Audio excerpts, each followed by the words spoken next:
सबको प्रभु यीशु मसीह के मधुर नाम में नमस्कार। आज हम क्रिसमस से संबंधित एक घटना को देखना चाहते हैं और उस घटना में छिपे शिक्षा को हम अध्ययन करना चाहते हैं। हम उसको सोचें, उस पर विचार करें। उसके पहले आइए हम प्रार्थना करें। प्रभु जी, हमारी सहायता कीजिए कि हम आपके जीवित वचन को पढ़ सकें और समझ सकें। मेरी सहायता कीजिए कि मैं पवित्र आत्मा में होकर आपके पवित्र वचन को पढ़ूं, समझूं और बोल सकूं, और मेरे जितने प्रिय इस वचन को सुनते हैं वो पवित्र आत्मा में होकर इसको ग्रहण करें और हम सब इसके अनुसार अपने जीवन में आचरण भी कर सकें। विनती यीशु मसीह के नाम से मांगते हैं, आमीन। प्रियो, आज जिस विषय पर हम कुछ देर विचार करना चाहते हैं और वो है असफलता से निराश ना हो। जब हम क्रिश्चियन पर्व पे अध्ययन करते हैं, मनन चिंतन करते हैं, तो हम पाते हैं कि कुछ ज्योतिषी पूर्व से निकलते हैं और यरूशलेम में जाते हैं, और जब वो यरूशलेम में पहुंचते हैं तो वो वहां पर उस नए जन्मे राजा की तलाश करते हैं। लिखा है मत्ती रचित सुसमाचार उसके 2 अध्याय के पहले 3 पदों में, हेरोदेस राजा के दिनों में जब यहूदिया के बैतलहम में यीशु का जन्म हुआ तो देखो, पूर्व से कई ज्योतिषी यरूशलेम में आकर पूछने लगे कि यहूदियों का राजा जिसका जन्म हुआ है कहाँ है, क्योंकि हमने पूर्व में उसका तारा देखा है और उसको प्रणाम करने आए हैं। ये सुनकर हेरोदेस राजा और उसके साथ सारा यरूशलेम घबरा गया। ये हमारी बड़ी जानी पहचानी बाइबल की वो कहानी है जिसको हम अपने बालपन से, यूं कहें कि हम संडे स्कूल से सुनते, पढ़ते और इसके ऊपर ड्रामे करते आ रहे हैं। हम लगातार इस पर शिक्षा भी प्राप्त करते आ रहे हैं, क्योंकि बड़े दिन से संबंधित क्रिसमस यीशु मसीह के जन्म से संबंधित सभी घटनाओं में शिक्षा छिपी हुई है। और यहां पर भी हम देखते हैं कि एक महत्वपूर्ण शिक्षा हमारे जीवन के लिए है, क्योंकि हम सब मनुष्य हैं। हम सब रोज कोई ना कोई काम करते हैं और कुछ कामों में हम सफल होते हैं और कुछ कामों में हम असफल भी हो जाते हैं। हम अपनी पूरी योग्यता से, अपनी पूरी शक्ति से, अपने पूरी ईमानदारी से उस काम को करते हैं, लेकिन हमारे हाथ असफलता आती है और तब एक निराशा हमारे जीवन में आ जाती है। हमने इतनी मेहनत करी, हमने इतना प्रयास किया, लेकिन हम असफल हो गए। हमारी सारी मेहनत शून्य हो गई, अब कुछ नहीं बचा, सब समाप्त हो गया, और ऐसी निराशा हमारे अंदर आने लगती है। लेकिन क्रिश्चियन पर्व की यह घटना हमको प्रेरित करती है कि हम अपनी असफलता में निराश ना हो। यहां पर हम देखते हैं पूर्व देश से कुछ ज्योतिषी निकल रहे हैं, और इसलिए निकले हैं कि वो इस्राएल के, यहूदा के नए जन्मे राजा को देखें। उन्होंने अपने अपने देश में आकाश में एक तारे को देखा था, और उस तारे का जब उन्होंने विश्लेषण किया, उसके अर्थ को बूझा, तो ये पाया कि ये राजा के जन्म का संकेत कर रहा है, और इसलिए वो उस राजा को प्रणाम करने के लिए अपने देशों से निकल पड़े। उस समय यात्रा के लिए ना वायुयान था और न मोटर थी और न ट्रेन थी। वो अपने ऊंटों पर सवार होकर एक लंबी यात्रा पर निकल गए, और जब वो उस यात्रा में जाते हैं, जंगल पड़ते हैं, रेगिस्तान पड़ते हैं, बियाबान स्थान पड़ते हैं जिसमें कि खतरे हो सकते हैं, लेकिन वो अपने उस उद्देश्य को पूरा करने के लिए कि हमको नए जन्म में राजा को देखना और उसको प्रणाम करना है, अपनी यात्रा में बढ़ते जाते हैं, बढ़ते जाते हैं, बढ़ते जाते हैं, बढ़ते जाते हैं और बढ़ते बढ़ते बढ़ते वो यरूशलेम में पहुंच जाते हैं। और लिखा है कि पूर्व से कई ज्योतिषी यरूशलेम में आकर पूछने लगे। अब वो उस उद्देश्य पर आ गए हैं जिसके लिए वो निकले थे। वो यरूशलेम में आकर पूछते हैं कि यहूदियों का राजा जिसका जन्म हुआ है कहाँ है, क्योंकि उनको आशा थी कि जब ये यहूदियों का राजा जन्म लिया है तो यरूशलेम में चारों तरफ खुशी ही खुशी होगी, वहां पर लोग गीत गा रहे होंगे, वहां आनंद मना रहे होंगे, वहां तरह तरह के कार्यक्रम हो रहे होंगे, क्योंकि यहूदियों का राजा जन्मा है। लेकिन उस महल में और उस नगर में वो ऐसा कुछ नहीं पाते।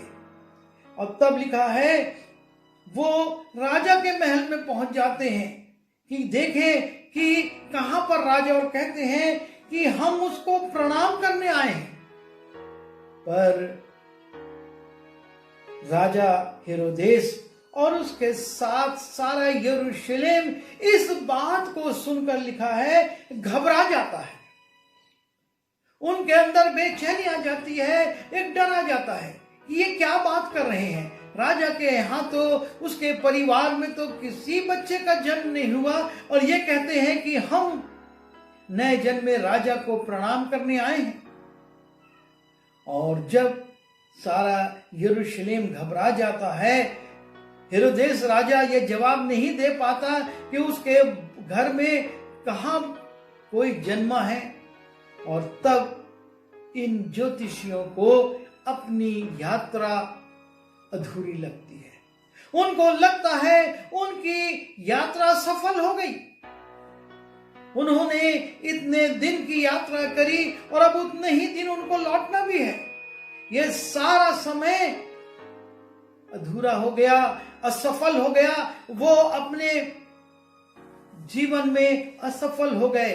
जिस राजा को वो देखना चाहते थे, जिसके लिए वो जन्म ले रहे थे, जन्म के लिए वो यात्रा कर रहे थे, वो राजा नहीं जन्म लिया है। एक निराशा उनके अंदर आती होगी, वो निराश हुए होंगे। लेकिन तब हम देखते हैं पद 9 में, और लिखा है वे राजा की बात सुनकर चले गए। जब उन्होंने राजा से ये पूछा और उनको कोई बालक नहीं मिला तो वो वहां से चले गए। और जब वो चले गए तब देखिए क्या होता है। वो फिर से अपनी दृष्टि ऊपर की ओर लगाते हैं। वो फिर से उस आकाश की ओर देखते हैं जहां पर कि उन्होंने उस संदेश को पाया था, अर्थात उस सितारे को देखा था। और लिखा है 9वें पद में, वह देखो जो तारा उन्होंने पूर्व में देखा था वो उनके आगे आगे चला। जब उन्होंने ये देखा कि राजा के महल में हमको कुछ नहीं मिला और वो निराश होकर, हताश होकर बाहर निकले, लेकिन उन्होंने अपने आप को फिर से संयत करा। फिर से उन्होंने आकाश की ओर दृष्टि उठाई, अर्थात वो फिर परमेश्वर की ओर देखते हैं कि हे परमेश्वर बता।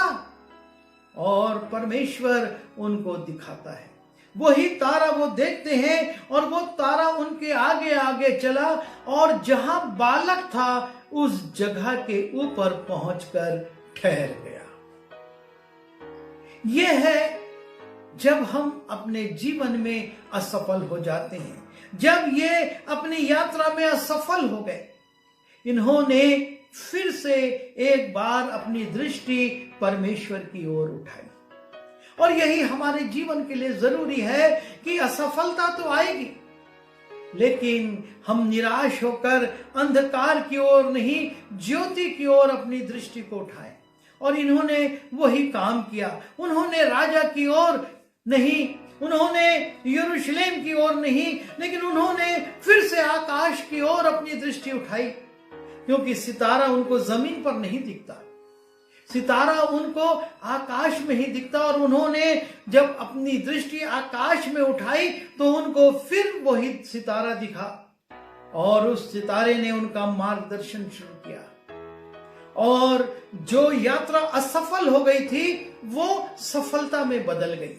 लिखा है वो तारा उस जगह जहां पर उस बालक का जन्म हुआ था जाकर ठहर गया, और तब इन हताश उदास हो गए लोगों के जीवन में एक नया आनंद आ गया। और लिखा है उस तारे को देखकर वे अति आनंदित हुए, उनके अंदर आनंद भर गया, और उस घर में पहुंचकर उस बालक को उसकी माता मरियम के साथ देखा और मुंह के बल गिरकर उसे प्रणाम किया, और अपना अपना थैला खोलकर उसको सोना और लोबान और गंधरस की भेंट चढ़ाई। वो असफल यात्रा जब पुनः अपनी दृष्टि उन्होंने ऊपर उठाई, परमेश्वर की ओर देखा, परमेश्वर ने आकाश में उनको वो सितारा दिखाया, और वो असफलता सफलता में बदल गई, वो निराशा आनंद में बदल गई, और उन्होंने उस बालक को देखा, उसको पहचान लिया, उसको प्रणाम किया, और वो भेंटें जो वो लेकर चले थे उसको उन्होंने अर्पित करी। मैं जो बात कह रहा था और वो यही कि क्रिसमस का ये संदेश आपको और मुझको इस बात के लिए प्रेरित करता है कि हम यदि किसी चीज में, किसी बात में, किसी कार्य में असफल हो गए हैं तो निराश ना हो, लेकिन हम फिर से तलाश करें हम कहां पर असफल हो गए, क्यों असफल हो गए। ये ज्योतिषी इसलिए असफल हो गए क्योंकि इन्होंने अपनी दृष्टि उस सितारे पर नहीं लेकिन अपने ज्ञान पर लगाई कि एक राजा का जन्म तो महल में ही होगा, और वो यरूशलेम में हेरोदेस के महल में जाकर पूछने लगे हमको नया जन्मे राजा को देखना है, और तब असफलता उनके जीवन में आ गई। हम जन्म पर्व में घटने वाली घटनाओं में जब विचार करते हैं हम पाते हैं ये ज्ञानी लोग थे, ये धनी लोग थे, इन्होंने अपना पैसा लगाया था, समय लगाया था, अपनी शक्ति को लगाया था कि वो सफल हो, लेकिन असफल हो गए। पर जब उन्होंने फिर से अपनी दृष्टि परमेश्वर की ओर लगाई, सफलता उनके जीवन में आ गई, खुशी उनके जीवन में आ गई, और उन्होंने उस जगत के उद्धारकर्ता को देखा।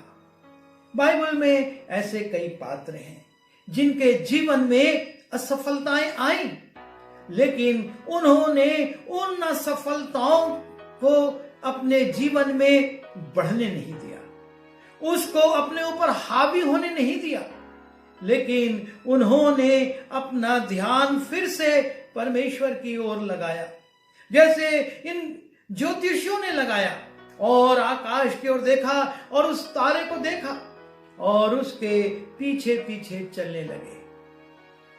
हम जब दूसरा शमूएल उसके 12वें अध्याय के 15वें पद में जाते और आगे पढ़ते हैं, हम राजा दाऊद को देखते हैं जिसके पास एक पुत्र होता है, लेकिन चूंकि परमेश्वर उससे प्रसन्न नहीं है और उस बात से जो उसने की है उस कार्य से प्रसन्न नहीं है, परमेश्वर उस बालक को बीमार कर देता है, और तब वो धर्मी दाऊद प्रार्थना शुरू करता है।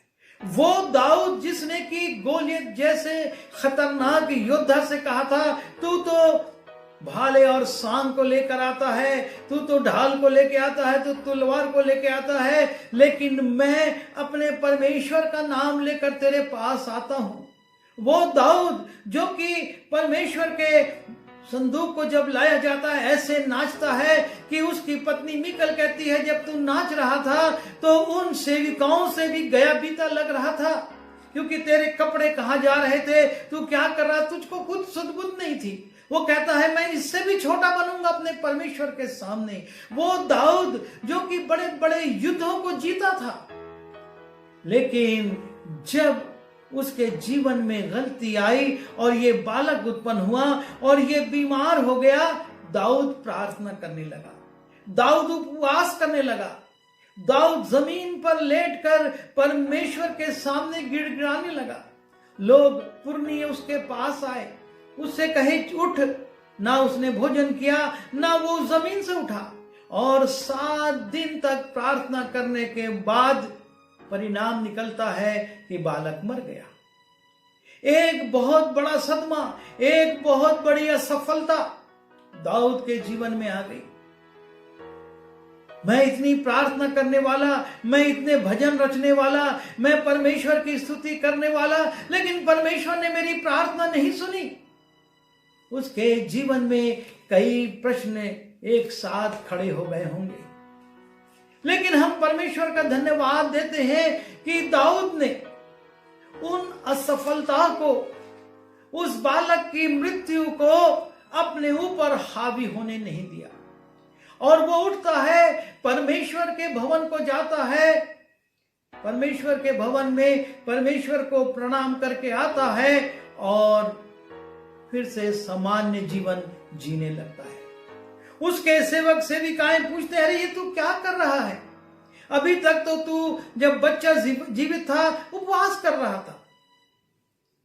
वो सोचते हैं ये असफलता दाऊद को तोड़ देगी, दाऊद को निराशा में डाल देगी, परमेश्वर के प्रति बड़बड़ाने और कुड़कुड़ाने वाला बना देगी। लेकिन दाऊद इस असफलता को बड़े सामान्य ढंग से लेता है और अपने लोगों से कहता है, अब वो चला गया, अब वापिस नहीं आएगा, मैं जाऊंगा।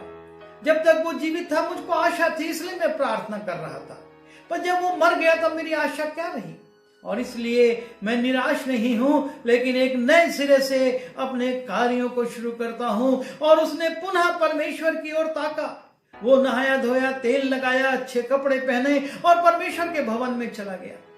ना कि विलाप करने के लिए अपने कपड़ों को फाड़ने लगा, अपने सिर पर धूल डालने लगा।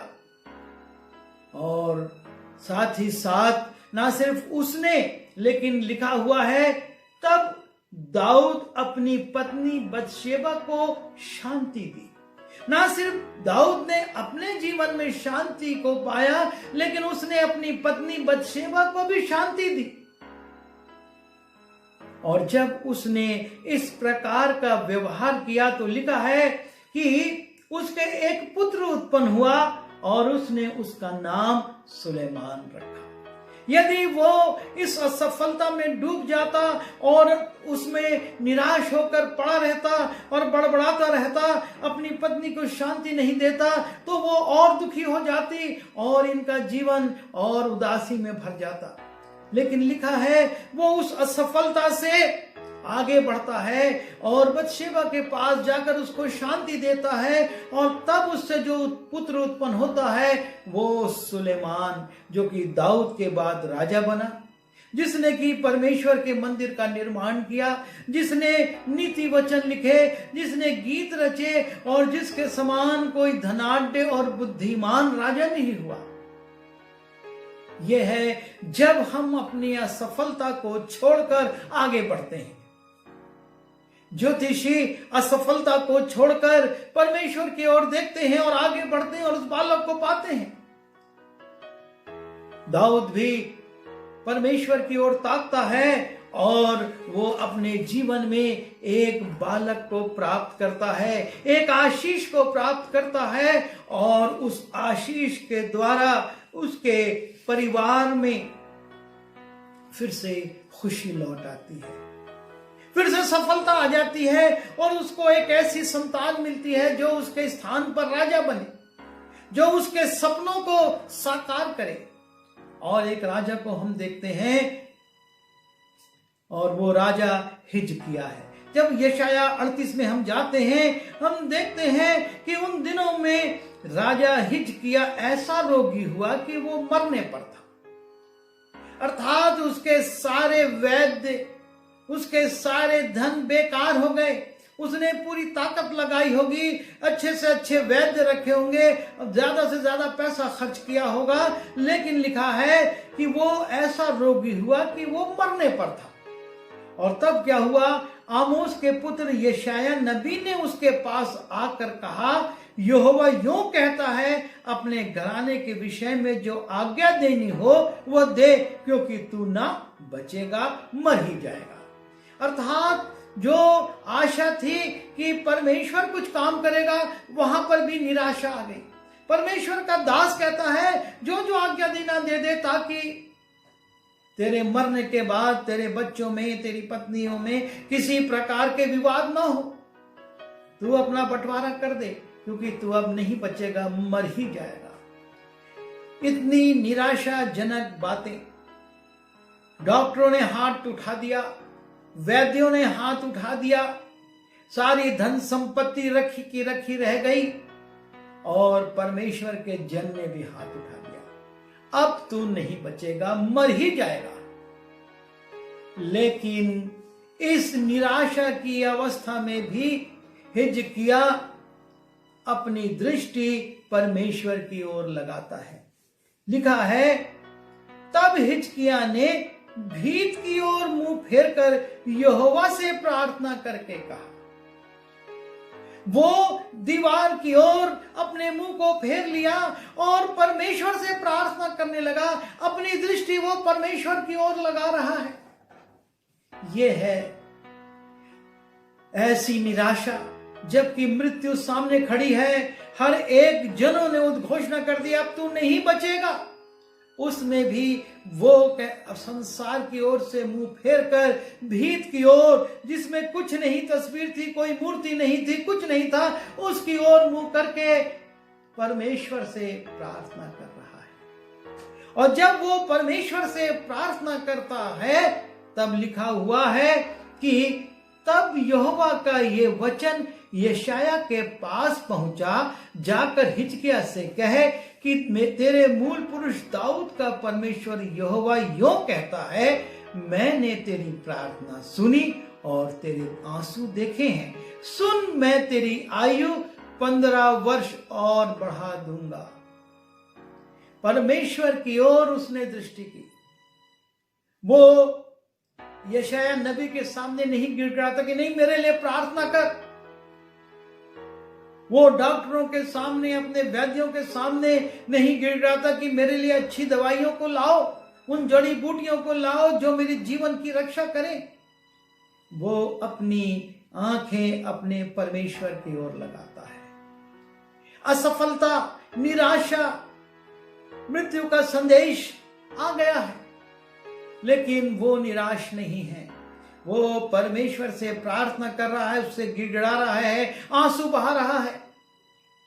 वो मनुष्यों के से नहीं, वो परमेश्वर से प्रार्थना कर रहा है, और उसका परिणाम ये होता है कि परमेश्वर उद्घोषणा कराता है, मैं तेरी आयु 15 वर्ष और बढ़ा देता हूं। ये है असफलता में निराश ना होना। जब असफलता आ जाती है, हमको निराश होने की आवश्यकता नहीं है। हमको अपने परमेश्वर की ओर दृष्टि लगाए रखने की आवश्यकता है। हम उसकी ओर ताकते रहें, उसकी ओर देखते रहें, उससे प्रार्थना करते रहें। हम थके नहीं, लेकिन हम अपने परमेश्वर की ओर देखें। ज्योतिषियों ने यही किया। वो राजा के महल से निकले, निराश हो चुके थे, लेकिन अपनी दृष्टि फिर से आकाश की ओर लगाई और देखा वो तारा है, और उस तारे के मार्गदर्शन में बढ़कर सफलता पाई।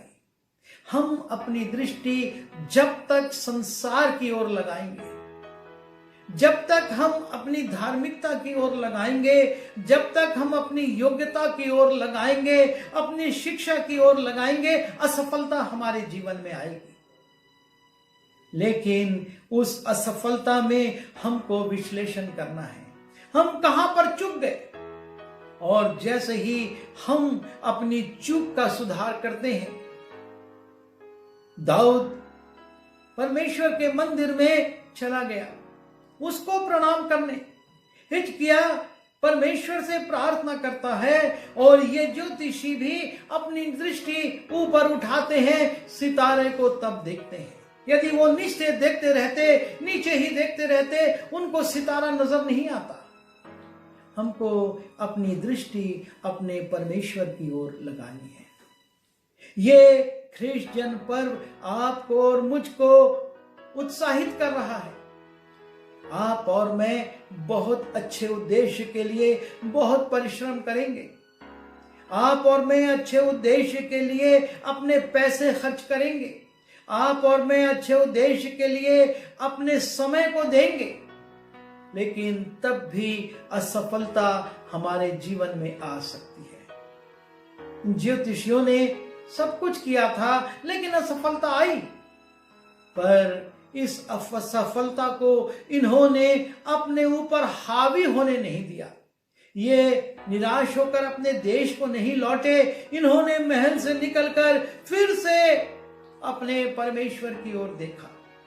और यही आवश्यकता इस क्रिश्चियन पर्व पे हमारी भी है कि हम मनुष्य हैं और कई मोर्चों पर, कई मुद्दों पर, कई विषयों में असफल हो सकते हैं, पर असफल होने के बाद हम अपनी दृष्टि किसकी ओर लगा रहे हैं? हताश निराश होकर